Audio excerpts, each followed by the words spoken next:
और प्रोफेसर अली खान से जुड़ी बड़ी खबर आपको बताते चलें। सुप्रीम कोर्ट से प्रोफेसर अली खान को राहत मिली है। प्रोफेसर अली खान को गिरफ्तारी से राहत बरकरार रहेगी। सुप्रीम कोर्ट ने अबूरी जमानत बरकरार रखी है। आपको बताते चलें, सुप्रीम कोर्ट की एसआईटी को हिदायत दी गई है, रिपोर्ट पहले कोर्ट में रखी जाए। सुप्रीम कोर्ट की तरफ से कहा गया है और अपनी जांच सिर्फ 2 एफआईआर तक महदूद रखें।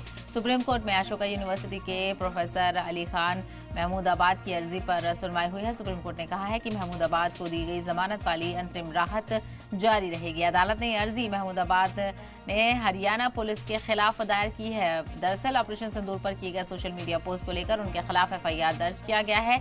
इसी मामले में 18 मई को महमूदाबाद को गिरफ्तार भी कर लिया गया था। बाद में अली खान को सुप्रीम कोर्ट ने अंतरिम जमानत दी थी और इसको लेकर अब बड़ी राहत ये सामने आई है कि उनकी जमानत बरकरार रहेगी। तो सुप्रीम कोर्ट से बड़ी राहत प्रोफेसर अली खान को यहाँ पर मिली है। सुप्रीम कोर्ट ने कहा कि महमूदाबाद को दी गई जमानत वाली अंतरिम जमानत जारी रहेगी। अदालत में ये अर्जी उनकी तरफ से अदालत में अर्जी हरियाणा पुलिस के खिलाफ दायर की गई है। दरअसल ऑपरेशन सिंदूर पर किए गए सोशल मीडिया पोस्ट को लेकर उनके खिलाफ एफआईआर दर्ज किया गया है। इसी मामले में उनकी गिरफ्तारी भी हुई थी और उनको सुप्रीम कोर्ट से राहत मिली। सुप्रीम कोर्ट ने अबूरी जमानत फराहम की थी और आज फिर से उनकी जमानत को बरकरार रखा गया है। तो बड़ी राहत यहाँ पर प्रोफेसर अली खान को मिली है।